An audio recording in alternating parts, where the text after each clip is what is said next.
wanamuita hasa ya Muhammad adrikni, ya Rasulullah adrikni, na wengine ya Ali adrikni, na wengine Alhamdulillah alladhi bi ni'matihi tatimmu as-salihat wa bi fadlihi tatanazzalu al-khayrat wal barakat wa bi tawfiqihi tatahaqqaqu al-maqasid wal ghayat. Ashhadu an la ilaha illa Allah خصنا وفضلنا بخير كتاب أنزل وأكرمنا بخير نبي أرسل. وأشهد أن سيدنا وحبيبنا وعظيمنا وأسوتنا وقدوتنا ومعلمنا محمد عبد الله ورسوله صلى الله عليه وآله وسلم. يا أيها الذين آمنوا اتقوا الله حق تقاته ولا تموتن إلا وأنتم مسلمون. يا أيها الذين آمنوا اتقوا الله وقولوا قولا سديدا يصلح لكم أعمالكم ويغفر لكم ذنوبكم، ومن يطع الله ورسوله فقد فاز فوزا عظيما. أما بعد، عباد الله، اليوم يوم العيد وزينة أعيادنا التكبير، فالله أكبر الله أكبر الله أكبر كبيرا والحمد لله كثيرا وسبحان الله بكرة وأصيلا. عباد الله، أني واجه الله تبارك وتعالى، leo ni siku ya sikukuu, na pambo la siku zetu kama hizi ni takbir, kumtukuza Allah subhanahu wa ta'ala. Na leo ni siku ya furaha kubwa sana kwa Waislamu wote duniani. Furaha hii si furaha ya kwamba Ramadhani tumeiaga imekwenda zake. Hapana, ni furaha ya kukamilisha na kutimiza ibada ya siyam ndani ya siku 30-29 katika mwezi mtukufu wa Ramadhani. Na namna ulivyojitahidi na kujipinda, Allah amekupa taufiki mpaka kufikia leo hii, basi leo una furaha hiyo. Na ndiyo aliyosema mtume wetu Muhammad sallallahu alaihi wasallam, aliswaimi farahatani, mfungaji na furaha mbili. Farahatun inda fitrihi, furaha ya kwanza wakati anapofungua, na ndio hii ambayo leo tunayo ndogo kila magharibi, lakini hii ni kubwa zaidi na ndio yenye furaha kubwa zaidi kwa sababu kutimiza neema hii, neema ya funga ndani ya mwezi mtukufu wa Ramadhani. Wa farahatun inda liqa'i rabbih, na furaha nyingine pale ambapo tutakutana na Mola wetu mtukufu Allah jalla wa ala. Tumuomba Allah tabaraka wa taala kwa funga hizi tulizofunga na nyinginezo nazijaza inshallah taala, Allah ajalie katika miezi yetu ya kiyama tukienda tukafurahi kweli kwa ibada hii tukufu ya funga. Ndugu zangu watukufu waamini, ibada hii ina upekee mkubwa sana katika maisha ya mwanadamu hapa duniani. Lidhalika qala Allah ta'ala fi al-hadith al-qudusi al-jalil, kullu 'amali ibn adam lahu illa as-sawm fa innahu li wa ana ajizi bihi. Amali zote mwanadamu ni zake isipokuwa funga, hii ni yangu na mimi ndo mlipaji wa ibada hii. Ibada zote ni zake Allah, lakini kile kitendo au kauli ya kuhusisha kwamba hii ni yake kuna namna pekee, na kila ibada ina pekee wake. Wa maziyatu sawm taharatul qalbi min ar-radha'il wal khaba'ith, funga inakwenda kusafisha na kuweka sawa na uchafu wote ulioganda katika moyo. Lianna al-qalba huwa manatu qabuli al-a'mali, kwa sababu moyo ndio pahala ambapo panakubaliwa matendo ya mja. Asema mtume wetu Muhammad sallallahu alaihi wasallam, inna Allah la yanzuru ila lisabikum wala ila suwarikum walakin yanzuru ila qulubikum. Allah haangalii mavazi yako umevaa nini, haangalii sura yako, lakini anaangalia kwenye moyo kuna nini. Kwa hiyo kwa sababu amali zako ili zikubaliwe unatazama moyo, basi funga imekuwa ni miongoni mwa ibada pekee ambayo inakwenda kurekebisha na sawa katika eneo hilo, ili kheri nzuri kwa mwanadamu katika maisha yake haya na kwa maisha yajayo ya akhera. Ndugu zangu watukufu waamini, moyo una maradhi mengi sana.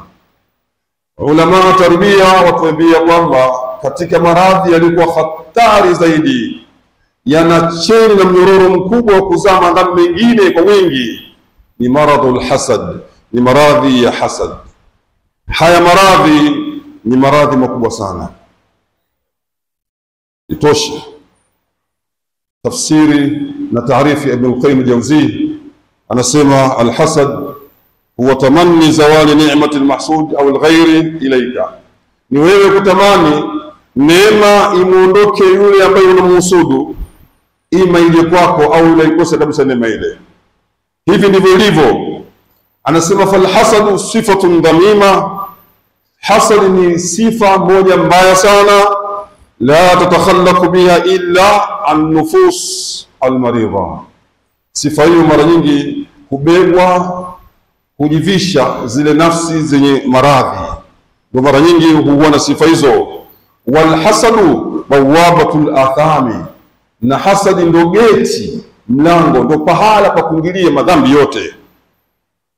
Yabda bil qaribi qabla al ba'idi, maradhi hasadi yaanza kwa mtu wa karibu kabla ya mbali. Mtu wako wa karibu ndo wewe unaanza hasadi hapo. Wa sadiq qabla al adui, na hasadi inaanza kwa rafiki kabla ya adui. Wa baina al jirani wa baina zumala, na baina majirani tulikuwa nao na baina marafiki katika makazini kwetu na mahala mengine yote. Haya ndio maeneo ambayo hasadi inaanza. Haya ni maelezo ya mwanachuoni mkubwa, tegemeo kubwa katika Ahlus Sunna wal Jamaa, Ibn al-Qayyim al-Jawzi. Na ni mwanachuoni alibobea sana katika ilmu ya tarbia, ilmu nafsi kabobea sana. Na hivi ndivyo ambavyo yeye anavyozungumza. Al-hasad inaweza ikazaa chuki, kwa sababu umechukia neema kwa mtu, hutaki aipate, unataka uchukue wewe. Sasa utaanza kumchukia, na baada ya kumchukia utaanza kutengenezea fitna na majungu, alimradi kwamba kile kitu kimuondokee, na mwisho wa siku utakwenda kwenye shiriki, mwisho wa siku utaamua kuua. Ndugu zangu katika imani, haya yote tunayashuhudia wazi wazi kwenye sura ambayo tangu inaanza mpaka inamaliza inazungumzia kisa cha Nabii Yusuf alayhi salatu wasalam, namna alivyofanywa hasadi na ndugu zake kwa baba yao mzee Yaqub alayhi salatu wasalam. Qur'an kitabu chetu, neema kwa Allah ametupa sisi, lakini je, twasoma na kuzingatia na kufahamu alikuwa ndani na kuingiza katika matendo yetu? Allah anasema idh qalu, kumbuka waliposema nani? Ikhwatu Yusuf.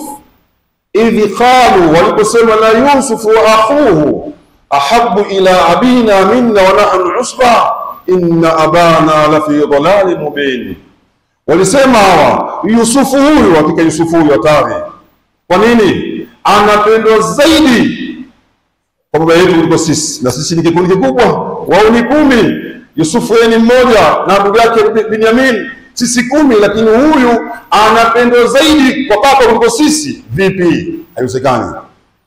Sasa kawaida huwa pengine watu wawili au watatu au mmoja kabeba jambo hili, kutokezea akashawishi na wenziwe kwa jambo hili, na wao wakaingia, kama inavyosema Qur'ani, uqtulu Yusufa au tarahuhu ardan yakhlu lakum wajhu abikum wa takunu min ba'di qauman salihin. Muweni Yusuf kabisa ili msalimike. Haya mnaona nyinyi miyapate, yes yapate, basi muweni Yusuf, hakuna njia nyingine.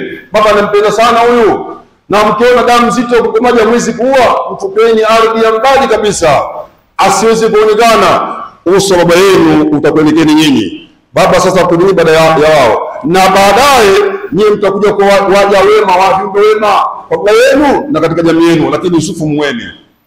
Hivi ndivyo ambavyo walivyoshawishiana, na Iblis ndiye ambaye mrithishaji mkubwa wa gonjwa hili. Gonjwa hili ni gonjwa hatari, limemwenea kila mtu. Si rahisi kumuona mwanachuoni ya kizini anaheshimu heshima yake kwa nafasi alikuwa nayo, zini ovyo au akitukana wa kunywa ulevi, lakini mwanachuoni msomi, gonjwa hili khalla ma yanfuk, ni gonjwa ambalo limetawala, na miongoni mwa sababu ya hali waislamu waliokuwa duniani basi ni gonjwa la hasadi. Tumelirithi huko nyuma, tulifanyia kazi kama walivyofeli al-kitabi, na sisi tunaelekea huko. Ya Rabbi tuepushe tusifeli, na hayo ndio msingi kama sisi tunaelekea huko. Kwa hiyo hao wakafanya hayo na wakatimiza azma yao kama ambavyo sura imezungumza. Angalieni waislamu, sura hii tunapoletewa na kusoma, unajifunza kitu gani? Si kwamba unapita kama kusukisha shughuli zako, la, unaondoka na kitu gani?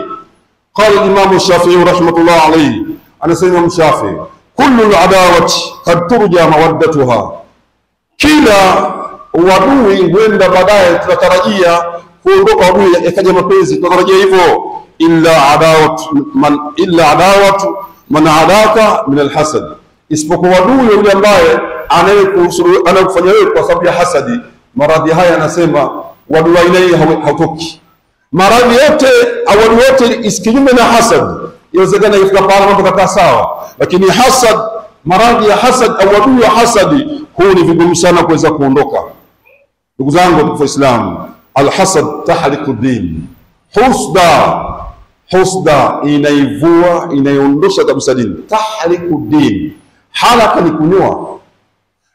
Kwa hivyo dini inamondoka mtu kama vile ambavyo unavyotoa nywele kwa kunyoa, sio kupunguza, unanyoa nywele, dini yako inaondoka kwa sababu ya maradhi ya hasad.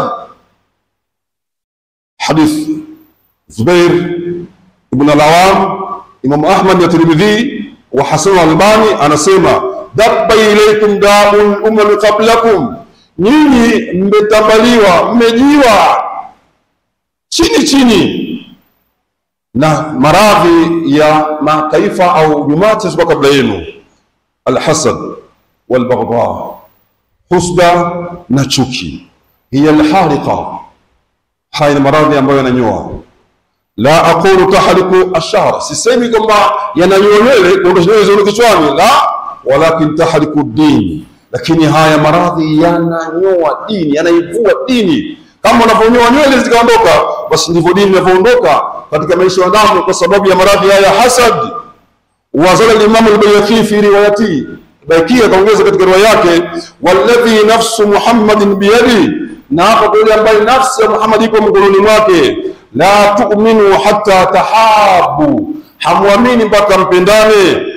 Hatuna imani mpaka tupendane. Mapenzi yakiwa mna, sharti ya imani imekosekana. Imani iko tu si mtihani. Afala unabbiukum bi amrin idha fa'altumuhu tahabbtum, je, nikuelezeni jambo ambalo mkilifanya mtapendana? Afshu salama bainakum, enezeni amani baina yenu, acheni majungu ili amani ipatikane. Acha fitna, acha kusengenya, acha kutengeneza jambo kwa ajili ya kumdhuru mwenzio. Tengenezeni amani, mpe amani mwenzio. Hii ndio dini, ndio tunatuelekeza. Qala Allah Ta'ala fi surati al-Baqara, al-aya raqam 109, katika aya nambari 109 surati al-Baqara, anasema wadda kathirun min ahli al-kitabi, wanatamani sana wengi miongoni mwa watu wa kitabu, law yaruddunakum min ba'di imanikum kufara, laiti kama wanaweza nyinyi waislamu wakurejesheni baada imani yenu hiyo mwe makafiri. Hawa wanayafanya kwa sababu gani? Hasadan min anfusihim min ba'di ma tabayyana lahumul haqq, hii ni kwa sababu ya hasadi ilikuwa ndani ya nyoyo zao baada ya kubainikiwa na haki. Si kwamba wajui, wanajua haki, lakini hasad, kwa nini iwe kwa huyu, kwa nini wapate hawa? Kwa hiyo hilo ndio limefanya wao hivyo, na wanatamani jambo hilo liwe.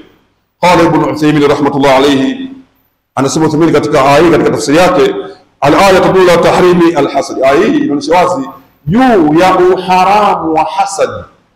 Ni haramu waislamu kuhusudiana, ni katika maradhi hatari ambayo yanamaliza na kuondosha katika nafsi ya mwanadamu imani yake. Hadithi ambayo inazungumza Abu Hurairah radhiallahu ta'ala ndani ya Sahih Bukhari, Muslim na Nasa'i, anasema al-ithnan la yajtabi'an fi qalbi abdin, al-iman wal hasad, mambo mawili hayawezi kukusanyika kwenye moyo wa mja, imani na hasad ikawepo hapo. Vitu viwili hivi havikai pamoja. Ikitawala hasadi, maana imani imepondoka. Kama imani ipo, kwa nini yafanya haya? Huamini kadari ya Allah. Wewe Allah ndio mwenyewe, ndio maamuzi, uamini hilo. Ina maana ukifika pale unahusudu, wewe huamini hilo, na hilo ni hatari. Ndugu zangu wa Islam, ni hatari kweli kweli. Haya maradhi tumeyabeba leo sisi tunayo Waislamu. Fikiria, anaweza akainuka Muislamu leo akazungumza kitu ukasema huyu mwanachuoni amesoma na mama anatambua kweli, hao wanasema nini nakusudia. Hawa wanaofungua mfano mwanzo au wanaofunga mwanzo, huu mwezi ni mwezi wa kimataifa, huu mwezi huu ni uzushi, ni bid'a, jambo hili halipo, ni wao tu, na mwisho wa siku lugha inakuja wazi wazi, wao wanaishi kwa kalenda. Jamani, haya tunayo Waislamu, tunafanyana sisi kwa sisi. Ndani ya safu yetu tumekithiri maradhi haya, nje ya safu yetu tumekithiri maradhi haya. Waislamu tunaelekea wapi? Tunakwenda wapi? Shekhe, tunaondoka muda si mrefu, tunakwenda chini ya kaburi. Ikiwa umeshindwa ni Allah kuitetea, basi Muislamu usiwe sababu ni Allah kuivunja au kusababisha madhara ya Uislamu. Umeshindwa kutetea Uislamu, shekhe, neutral, bakia serious, kimya, lakini usifanye mambo ya kuharibu dini. Kwa nini uingie kwenye ilaki ambayo huna lazima kuingia? Yamekushinda haya, basi haya acha, haya usiyafanye. Kwa nini hivyo Waislamu? Hadithi inasema sumu liruyatihi wa aftiru liruyatihi, fungeni kwa kuonekana kwa kimezi na fungeni. Hadithi hii wanazuoni wanazungumza, nenda kitabu ambacho ni maarufu kwa Waislamu wengi duniani, maarufu kwa wanachuoni wengi, hata kwa watu wa kawaida. Wanasema katika hadithi, dhahaba jamhurul ulama, wamekwenda kundi la wanachuoni. Nani hao wanaokusudiwa hapa? Imam Malik, Abu Hanifa na Imam Shafi. Imam Malik, Ahmad na Abu Hanifa, hawa watatu na wengine waliofuata. Lakini hawa kwa wanachuoni wa karne matabi ambao wameishi na maswahaba, hawa wanasemaje? Ambao wameishi karne hiyo, karne bora kuliko sisi tulivyoishi sasa hivi. Wanasema nini hawa? Idha ra'a al-hilala ahlu baladin, ikiwa mwezi utaonekana na nchi fulani au mji fulani, wajaba siyam, ni lazima kufunga ala jamii biladi, miji mingine tulibakia. Kauli wanachuoni ipo na inajulikana, ni jamhuri ya wanazuoni. Leo wewe uinuke kauli kama hizi zifumbie macho, useme huu mwezi unaenda kwa kalenda, hawa mwezi wa kimataifa ni uzushi. Muislamu, tuwe na insafu, tusababishe magomvi kwa Uislamu, tuzungumze kwa adilifu, na ndio mafanikio ya mja. Kishindo leo kufanikiwa. Ndugu zangu katika imani, hasad ni maradhi hatari sana ambayo yameenea kwetu sisi na anayesababisha magomvi baina yetu sisi. Jamii haielewani. Ukiona pahala watu mpaka wanasababisha mchafuko, mpaka kushtakiana, kutaka kuuana, sababu kubwa ni hili gonjwa la hasadi. Hii ni cheni, ni mnyororo ambao unazaa madhambi mengi sana. Angalia familia za Kiislamu zilivyo, watu wanavyoishi. Tunafunga siku zote, lakini bado tumekithiri mabala haya. Tunayo watu wa familia moja, jamii moja, Amina, mtoto wa Amina mwingine hawelewani. Hakadha, tunaelekea wapi? Ni hatari kubwa sana kwa Uislamu, katika mambo ambayo yanapelekea mja dua yake akiinua haijibiwi, haina majibu yaliyokuwa sahihi, atabaki kama alivyo. Miongoni mwao ni kule kula haramu, lakini mtu ambaye amekithiri kufanya kusengenya na kufanya ghiba kwa wenzi wao. Lakini kadhalika mtu ambaye fi qalbihi alghil walhasad, kwenye moyo wake kuna maradhi ya ghil, ana choyo, ana chuki ndani ya moyo wake, na ana hasad kwa Waislamu au kwa ndugu zake katika jamii. Mambo haya yakiwepo, wallahi hatuwezi kufanikiwa. Ndugu zangu tukufu Waislamu, ndugu zangu katika imani, namalizia hotuba yangu kwa kusema kwamba tamtazu a'yaduna birrabbaniya walinsaniya. Sisi sherehe zetu zinakuwa tofauti na sherehe nyingine ambazo za Kiislamu kwa vitu vikuu viwili. Kwanza, arabbaniya, tunapofanya sherehe furaha yetu sisi ina mpaka. Hatufurahi nje ya sheria ambayo Mungu ametuwekea. Hatuwezi kuwa na furaha tukamwasi Mola mtukufu. Tuna furaha kwa kumtukuza yeye Allah. Ndio maana baada ya funga tumeingia kwenye furaha. baada ya nguzo ya ibada ya hija nafunga, naenda kwenye furaha. Kuonyesha kwamba hivi ndivyo ilivyo. Sisi tusherekea kwa mipaka, hatusherekei kwa kumwasi. Kwa hiyo kumuona Muislamu anatangaza siku ya Eid kwamba atakuwa na club, atakuwa na bar, atakuwa sudanini na atakuwa na muziki na kadha wa kadha kwa ajili ya kusherehekea Eid al-Fitri. Hizi sherehe za Kiislamu tunaiga mila za Kinasara na Kiyahudi, ni kosa kwa Uislamu. Tena wewe usifanye, usimunge mkono mtu kwa jambo hilo, usifurahie hata kidogo, bali wewe kuambana jambo hilo kabisa itakuwa ni sababu ya wewe kuifanya. Lakini kadhalika tamtazu bil insania, sherehe zetu sisi zinatofauti sherehe nyingine kwa binadamu na utu. Uislamu hutaki mimi sisi. Kwa hivyo tunatakiwa tusherekee kwa pamoja na kwa furaha pamoja.